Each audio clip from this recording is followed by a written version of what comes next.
Hi everyone and welcome back. We are joined today by Gilbert Doctorow. Olá a todos e bem-vindos de volta.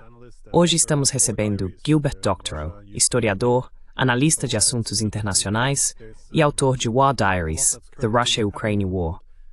É bom tê-lo de volta. Muita coisa está acontecendo no mundo neste momento, tanto na China quanto, é claro, na Ucrânia. Achei que um bom ponto de partida seria a reunião da Organização de Cooperação de Xangai na China, já que a poeira parece estar baixando no momento. Aprendemos algo grande sobre a Karyun Chai Tuajisa. New from how I guess the world has changed as a result of this. Oh, yes, it's changed. I think that Sim, mudou. Eu acho que a Organização de Cooperação de Xangai, que ficava meio à margem, que realmente não atraía a atenção do grande público no Ocidente e nem mesmo de especialistas, passou a ocupar o centro das atenções, à frente do BRICS. E o motivo pelo qual digo isso é que o BRICS ficou estagnado, avançou lentamente devido aos interesses diversos dos membros fundadores, em especial Brasil e África do Sul, que no passado, quando chegou o momento de votar sobre a entrada de novos membros, olhavam de um lado para os Estados Unidos e como o alinhamento deles com Rússia e China poderia afetar suas relações contínuas com os Estados Unidos. could affect their ongoing relationships with the United States. Now that, of course, has become less serious. Agora, é claro, essa questão se tornou menos séria, já que os Estados Unidos foram atrás de todos eles de qualquer maneira e estão envolvidos nessa guerra tarifária, que tem sido muito cruel tanto para o Brasil quanto para a África do Sul, ambos enfrentando tarifas de 50% ou mais. No entanto, em outros aspectos também, os interesses de segurança e o bem-estar financeiro da Eurásia não eram questões centrais para o BRICS. Embora esses países sejam importantes, juntos, representam mais de 40% da população mundial e creio algo em torno de 36% do PIB global, e não estão sendo devidamente atendidos pelo BRICS. Então, neste caso, o que vimos no último fim de semana durante o encontro em Tianjin e depois continuando no encontro do Cinturão e Rota em Pequim, foi um grande passo na evolução da OCS. A OCS vem evoluindo gradualmente desde sua fundação. The SCO has been evolving gradually since its founding. I don't mean to say that this totally what happened this past weekend totally changes. Não quero dizer que o que aconteceu neste último fim de semana muda totalmente a missão ou os interesses da OCS, mas isso a eleva significativamente a um novo patamar e exige maior atenção da comunidade mundial. O que tenho em mente é a ênfase aparente agora colocada no bem-estar financeiro e material das populações da Eurásia. Isso parece ter superado as considerações originais de segurança, que estavam nos documentos fundadores da OCS. E nesse contexto, o fato mais importante tem sido, ao meu ver, a ascensão da Índia. Isso ficou evidente.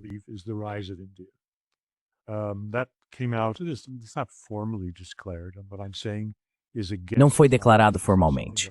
O que estou dizendo é um palpite. Não é algo que eu possa afirmar que é respaldado por referências a este ou aquele documento. Não existem documentos. Mas, pela linguagem corporal e pelo tratamento dado ao MOD na SCO, me pareceu que ele estava sendo convidado a integrar uma troika, que é a palavra usada também por vários meios de comunicação ocidentais, sendo a troika composta por Xi, Putin e Modi como os decisores, as vozes mais decisivas na SCO. Agora, a Índia sempre foi membro da SCO, mas não fazia parte de um conselho de governança de dois. E isso muda bastante a situação, as perspectivas do que pode ser alcançado com a SCO.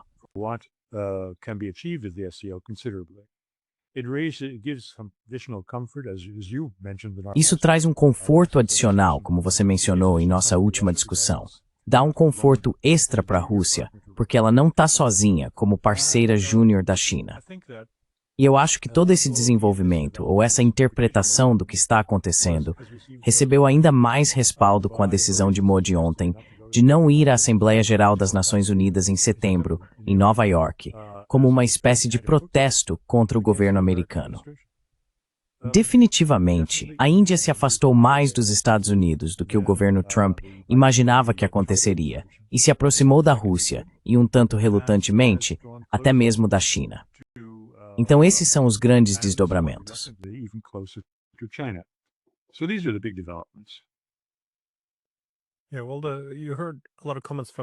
Sim, bem, você ouviu muitos comentários do lado chinês, onde eles também enfatizaram a necessidade de China e Índia aprenderem a superar suas diferenças e trabalharem juntas. Agora, isso é bem diferente de estar em uma aliança onde todos os interesses estão harmonizados. Mas acho que a ideia geral é que se esses três gigantes eurasianos, Rússia, Índia e China, conseguirem resolver suas diferenças e trabalhar juntos, tendo conectividade econômica, então espaços melhores facilidades para se alinhar, evitar certa fragmentação.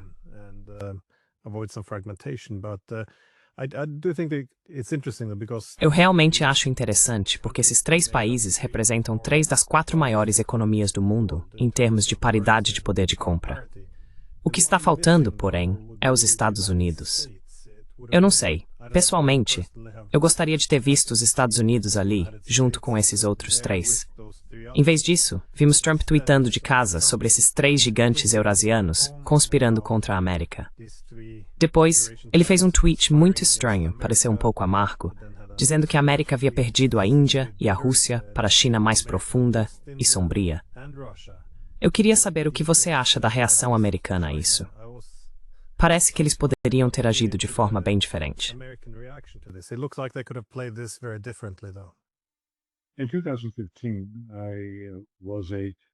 Em 2015, fui líder de um painel em uma conferência pela paz em Massachusetts, em um evento do MIT. O participante mais importante ou mais conhecido ali era Noam Chomsky. Eles estavam discutindo as relações com a Rússia, era 2015, e alguém disse que sim, essa administração havia perdido a Rússia. Chomsky discordou. Ele disse, você não pode perder algo que nunca possuiu. E o mesmo se aplica aos acontecimentos atuais. Os Estados Unidos não possuíam a Índia, então não há motivo para apontar culpados por tê-la perdido. Embora seja bastante óbvio que Trump criou um atrito na relação, que vai levar um tempo para ser resolvido. Has put a wrinkle in the relationship that'll take some time to iron out. It will iron itself out. If you watch what or listen to what Isso vai se resolver com o tempo. Se você assistir ou ouvir o que a mídia indiana está dizendo, eles são geralmente pró-americanos, pelo menos os principais veículos em inglês. E o que eles dizem é que não há como a China substituir os Estados Unidos no comércio global da Índia ou fornecer receitas de exportação de natureza semelhante. Porque quando você compara os dois países, eles não têm uma compatibilidade econômica. A Índia não produz nada que a China precise, enquanto a China produz muitas coisas que a Índia compra. E esse relacionamento desequilibrado não é uma boa base para a cooperação.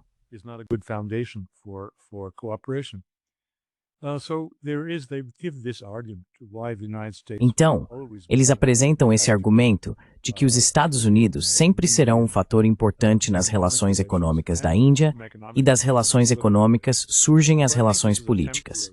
Portanto, acredito que este é um problema temporário.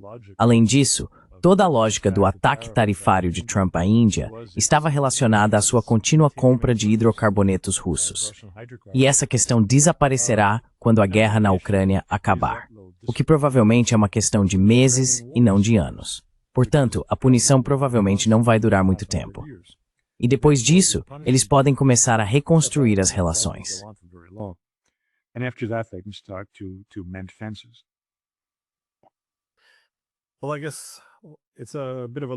Bem, acho que também é um processo de aprendizado. De fato, foi sobre isso que tratou a reunião na OCS. Aprender a viver em um mundo multipolar. É preciso definir claramente as relações entre os diferentes atores. Bem, não é injusto argumentar que os americanos também têm um processo de aprendizado nesse sentido. Quero dizer, você não pode ficar no centro do mundo e ter o mundo todo organizado em torno dos Estados Unidos por décadas, e então, de repente, esperar que eles aprendam a tratar os outros como iguais soberanos.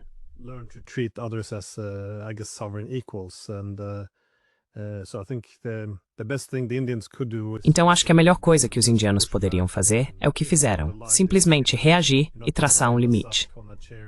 Vocês não vão nos alinhar em uma cadeira na frente da mesa do Trump, como fizeram com os europeus. Seremos tratados como iguais. E isso dá aos Estados Unidos algum tempo para recuar em certas coisas. Não acho que isso seja algo impossível de consertar. É obviamente um grande obstáculo no caminho, mas acredito que seja razoável e parte de um processo maior. Quando ouço Trump fazer declarações como "sem a América, o mundo morreria", dá para ver que ainda há um caminho a percorrer para, digamos, se reajustar a essa multipolaridade. I guess readjust this multipolarity. Definitely. There's one other event, of course. Com certeza. Há outro evento, claro, que é o desfile. Eu estava assistindo a cobertura do desfile pela BBC e os jornalistas estavam dizendo coisas absolutamente ridículas sobre a China. Mas, na verdade, retiro o que disse.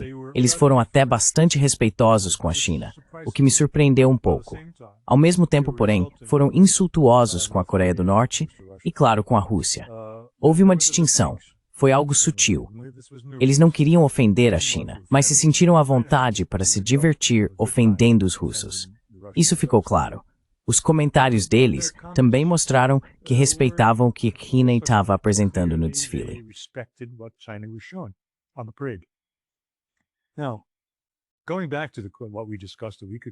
Agora, voltando ao que discutimos uma semana atrás, essa questão do equilíbrio entre Rússia e China, e como a Índia ajuda a Rússia a se sentir confortável em uma nova situação em que a economia será tão importante quanto, ou até mais importante do que a segurança, quero trazer algo que ouvi na televisão russa.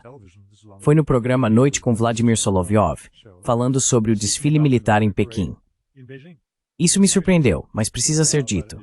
Deve ser um tema de discussão entre os telespectadores. Disseram que, aliás, o desfile chinês não significa muita coisa, porque ninguém usou aquelas armas em campo de batalha, e os chineses não têm ideia se alguma delas realmente funciona.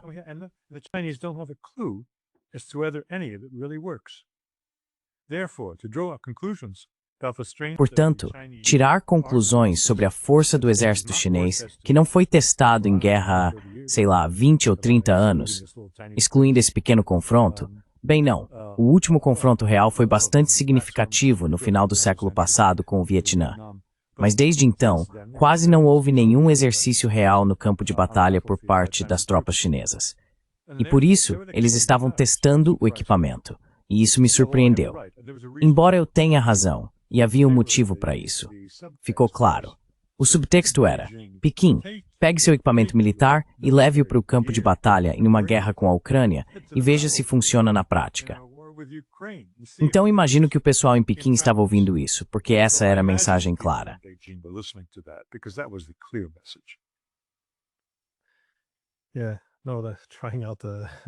Sim, não. Eles estão testando o... Mas também, além de incentivar a China a se envolver um pouco na guerra da Ucrânia, é que ninguém se sente confortável com qualquer desequilíbrio, qualquer falta de simetria. As pessoas costumam focar no equilíbrio de poder entre adversários, mas dentro de qualquer instituição, você também precisa de um equilíbrio de poder. É por isso que, como tenho visto no Ocidente político, a União Europeia é um formato para poder de barganha coletiva e alguma simetria com os Estados Unidos. Mesmo dentro da UE, funciona melhor se você tem a Alemanha como potência econômica e a França como potência militar. Era melhor quando os britânicos faziam parte, porque novamente havia algum equilíbrio. Quando muito poder começou a se concentrar na Alemanha, já se via que da Grécia à Polônia, as pessoas começaram a expressar certo desconforto.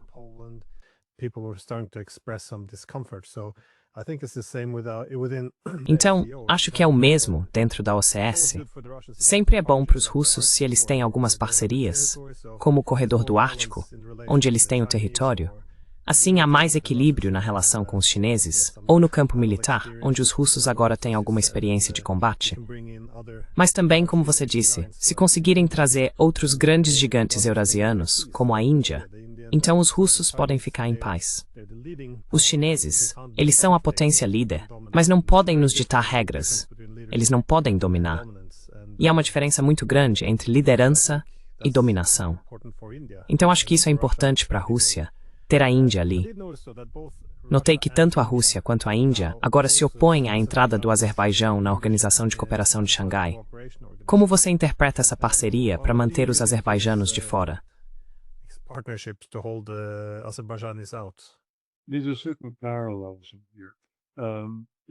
Existem certos paralelos na Europa.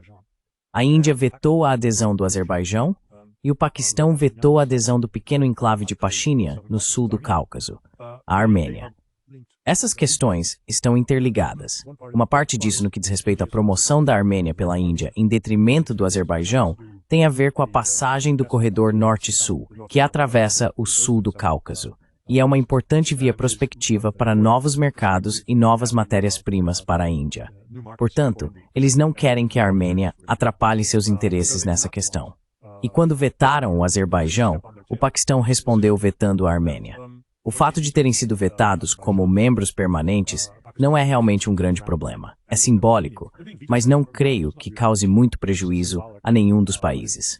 Mas as norte-sul zaur, a tenho prosperai nada muito, mesmo que tu se surgen meu planino das. Is not yet a full member of the SCO. And how do you see the role of Mongolia? E como você vê o papel da Mongólia tendo mudado como resultado dessa reunião? Porque eu notei o novo projeto Power of Siberia 2, e eles vêm falando sobre isso há uma década. Então é interessante ver que isso finalmente saiu do papel. E isso, claro, vai direcionar todo esse gás do Ártico, que era destinado à Europa, agora para a China. É interessante que no passado, vi algumas propostas em que o gasoduto passaria entre o Cazaquistão e a Mongólia, na região do Altai. Agora, podemos argumentar que havia razões ambientais para isso não ser o ideal, mas agora, claro, ele vai passar pela Mongólia, que é um país sem saída para o mar, espremido entre a Rússia e a China. Então, qual você vê como significado disso? So what do you see the significance of this? Oh, I think it is very simple. Landlocked it may be between those two Eu acho que é muito countries, that simples. is not preventing them. Apesar de estar entre esses dois países, isso não impediu os Estados Unidos de fazerem tudo o possível para chamar a atenção na Mongólia, para mostrar como seria maravilhoso ter relações mais próximas, econômicas, geopolíticas, de todo tipo, com os Estados Unidos. Agora, isso acabou com essa possibilidade. Acho que, como participante do Power of Siberia 2, sendo país de trânsito, a Mongólia vai receber taxas de trânsito consideráveis. Mais importante ainda, ela não vai ousar fazer nada contra os interesses de seus dois vizinhos, porque o projeto é tão importante, tão grande, tão importante tanto para a Rússia quanto para a China, que qualquer indício de que a Mongólia não estava apoiando ou estava impondo restrições injustas e exigências de preço no sistema de trânsito poderia trazer consequências sérias, inclusive militares, para a Mongólia. Então, com os Estados Unidos fora do cenário, esse é meu ponto gain. That's a very big change. This is a bit of a risk as well, though, isn't it? I mean, before 2000. Isso também é um pouco arriscado, não é? Quero dizer, antes de 2004, quando o Ocidente apoiou a Revolução Laranja na Ucrânia, antes disso, se não me engano, até 80% do gás russo para a Europa passava pela Ucrânia. E sempre que você é um país de trânsito, se alguém quiser interromper essa relação, existe esse instrumento. Eu só pensei que um dos benefícios para a China e a Rússia é que eles têm essa fronteira enorme, onde não precisam depender de um estado de trânsito, que poderia ser, bem, onde uma grande potência como os Estados Unidos poderia intervir e atrapalhar as coisas. E acho que os Estados Unidos tentam se posicionar como o terceiro vizinho da Mongólia, simbolicamente, mas ainda assim, para equilibrar a dependência excessiva dos chineses e russos. Mas será que isso é algo que preocupa russos e chineses? Acho que não. I don't think so. Mongolia is not Ukraine. Mongolia is not Poland. A Mongólia não é a Ucrânia. A Mongólia não é a Polônia. Não há necessidade de contornar as fronteiras da Mongólia, porque a população é insignificante, e ela não tem apoiadores nem aliados em sua fronteira ocidental ou em qualquer fronteira, como a Ucrânia tinha e tem. Portanto, a possibilidade de truques sujos por parte da Mongólia contra seus grandes vizinhos simplesmente não existe. Como os Estados Unidos, além de enviar sapadores para explodir o oleoduto, poderiam fazer algo que fosse contra os interesses do fornecedor e do país comprador que transita pela Mongólia. Então, é uma situação diferente. E eu acho que há muitos aspectos sobre a rota do gasoduto Sibéria 2 que não são abordados na imprensa, mas que são cobertos pela imprensa russa. but do get covered in the Russian press. And what I have in mind is, I don't know the particulars. E o que eu tenho em mente é, não sei os detalhes específicos aqui quanto ao roteamento através da Mongólia, mas a localização geográfica é importante para o próprio abastecimento de gás dos russos à sua população. Durante décadas, a Gazprom forneceu gás insuficiente ao mercado doméstico russo porque era obrigada a vender a preços fixados por lei, que ou davam lucro insignificante ou causavam prejuízos em relação aos custos de produção e transmissão. Assim, grandes partes da Rússia eram aquecidas por lenha ou por botijões de gás, que frequentemente explodiam em prédios residenciais e causavam todo inverno algum tipo de tragédia. Isso é o que temos visto nos últimos 2 anos, desde o início da operação militar especial e da subutilização daqueles campos de gás que haviam sido desenvolvidos para atender aos mercados ocidentais e que agora, em 5 anos, passarão a atender aos mercados chineses.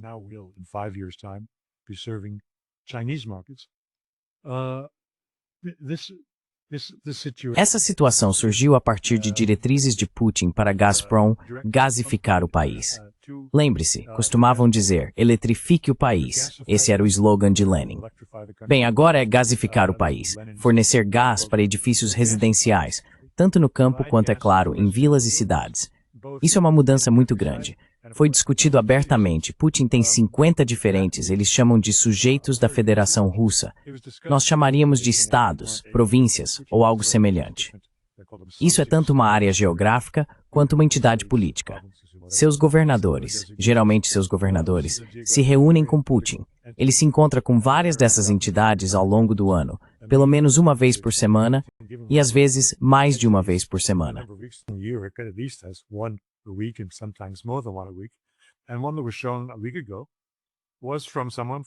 E um exemplo mostrado há uma semana foi de alguém da região do Extremo Oriente, um governador, que explicava como, com o novo gasoduto Sibéria 2, eles finalmente receberiam grandes quantidades de gás de gasoduto da Gazprom e poderiam finalmente construir uma grande fábrica de fertilizantes, porque há muita agricultura.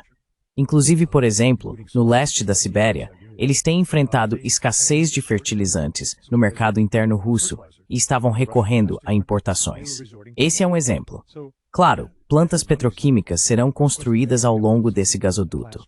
Então, isso pode ter influenciado a decisão de passar o gasoduto pela Mongólia, ou seja, aquele local específico de onde a Rússia abasteceria a China. Não sei ao certo, mas imagino que tenha sido uma das considerações. I don't know for sure, but I imagine it was one consideration. Well, that has been a big issue in...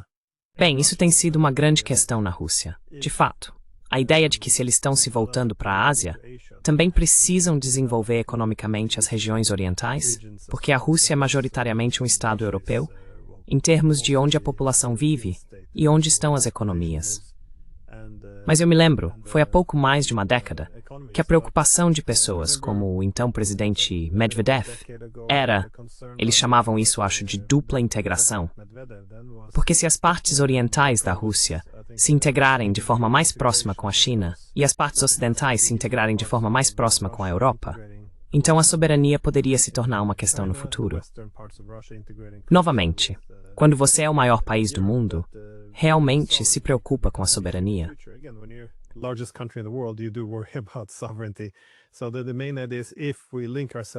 Então a ideia principal é que se nos ligarmos à China, não só precisamos das partes orientais da Rússia para nos conectarmos à China, como também é necessário que o restante do país se conecte de forma mais estreita às regiões orientais da Rússia.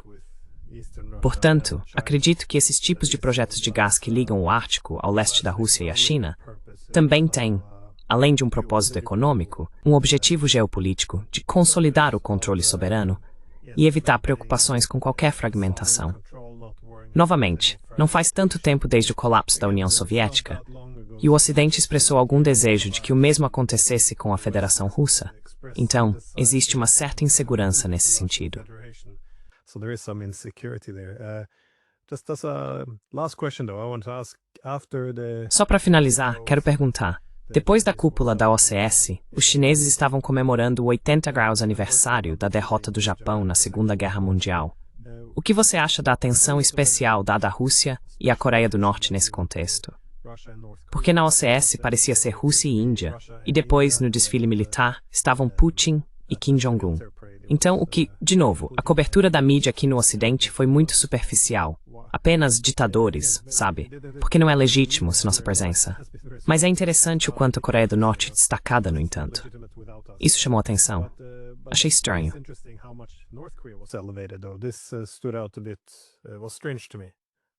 I'm sure that we can identify some reasons. Doesn't mean Tenho certeza de que podemos identificar alguns motivos. Isso não significa que esses sejam os motivos reais. Não sei o que os tomadores de decisão tinham em mente quando formularam dessa maneira, como você acabou de descrever. Mas as explicações potenciais são, primeiro, a recusa de todos os líderes ocidentais da Europa em comparecer ao desfile. Eu critiquei Donald Trump por não ter ido ao desfile, porque os americanos tiveram uma grande contribuição, não só para a libertação da China, mas, é claro, para a libertação de tantas ilhas e países que foram ocupados pelo Japão antes da libertação americana, ao custo de sangue. E essas pessoas não foram devidamente homenageadas. Para Trump, expor isso foi uma mensagem na plataforma social para Xi, que precisamos você cuidar do povo, sustentável.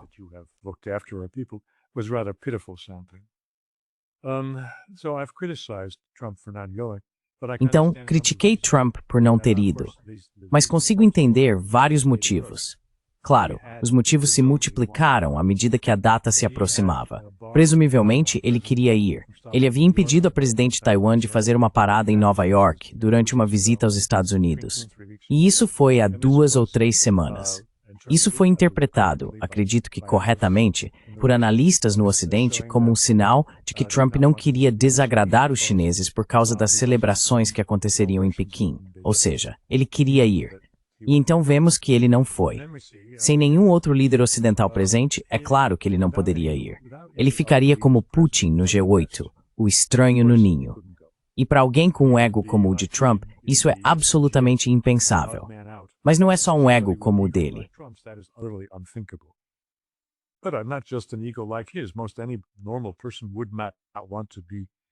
Quase qualquer pessoa normal não gostaria de estar em uma situação tão desagradável. Para Modi, acho que aconteceu a mesma coisa. Ele não queria ser o estranho no ninho. E especialmente quando se sabia que o verdadeiro convidado de honra seria Kim. Portanto, há explicações para o que vimos na tela e por que outros possíveis participantes não compareceram. Não foi amplamente divulgado pela BBC ou por outras mídias ocidentais que os líderes não estavam lá. Não porque não foram convidados, mas porque recusaram o convite. Isso deveria ter sido destacado. Não foi. O público leitor ou telespectador no Ocidente não faz ideia do motivo pelo qual os líderes ocidentais não estavam presentes e pode acabar ouvindo essa propaganda que você repetiu de que a intenção era reunir autoritários. Essa não era a intenção.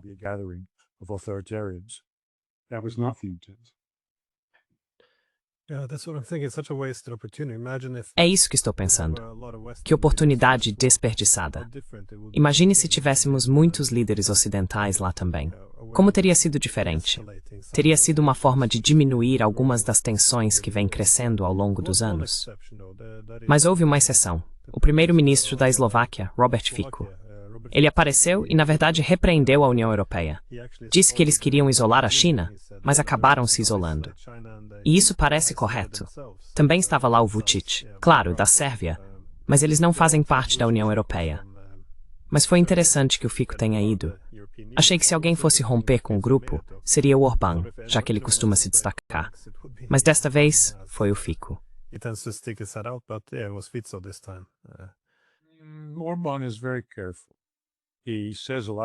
Orbán é muito cauteloso. Ele diz muitas coisas que todos nós gostamos na mídia alternativa. Mas na hora do vamos ver, ele geralmente se alinha com a maioria, especialmente quando estão votando sobre sanções à Rússia ou à Ucrânia ou outros assuntos. Fico claramente não iria aprovar financiamento ou ajuda militar para a Ucrânia, enquanto Orbán consegue contornar essa questão.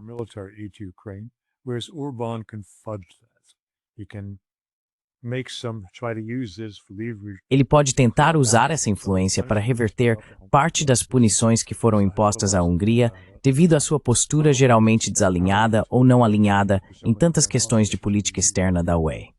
Uma última coisa que me vem à mente. Fiquei muito satisfeito ao descobrir esta manhã que o Times of India, pelo qual normalmente não tenho grande consideração, pois são muito sensacionalistas em seus podcasts no YouTube, repercutiu minha entrevista à RT do dia 4 de setembro, na qual denunciei o secretário-geral pela declaração mais absurda que ele fez, que foi gravada e exibida na televisão.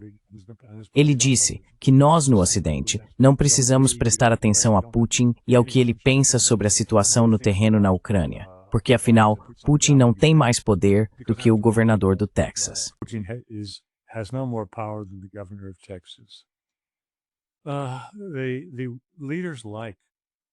Líderes como Arruti ou Kaja Kallas estão dizendo as coisas mais absurdas, e ninguém está rebatendo de forma adequada.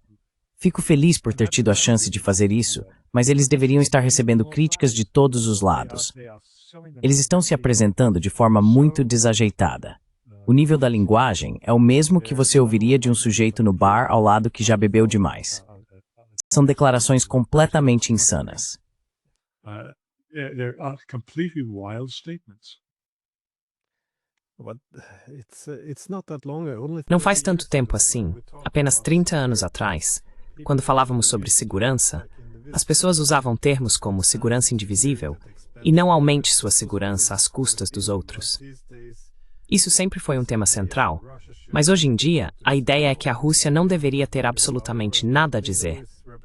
Quero dizer, eles não têm poder de veto, e a OTAN representa a Europa, onde a Rússia não faz parte da OTAN e não tem voz. Essas tentativas de privá-los de uma voz institucional só deixaram para eles a opção militar para impedir isso.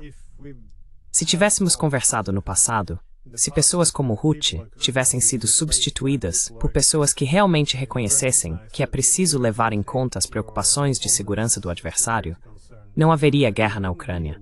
E mesmo agora que estamos perdendo a guerra, eles ainda estão lá dizendo, bem, por que estamos ouvindo ele? Ele é, sabe, o governador do Texas. É realmente extraordinário. Mas It's quite extraordinary, but yeah, no, Tenho uma mensagem positiva para encerrar minha parte aqui. Tive uma longa conversa com um membro do Parlamento Europeu ontem e ouvi com grande satisfação a avaliação dele, e ele conhece muita gente lá, de que a von der Leyen não dura 6 meses, que ela está de saída. E se ela sair, toda aquela turma, aquele bando de tolos, vai junto com ela.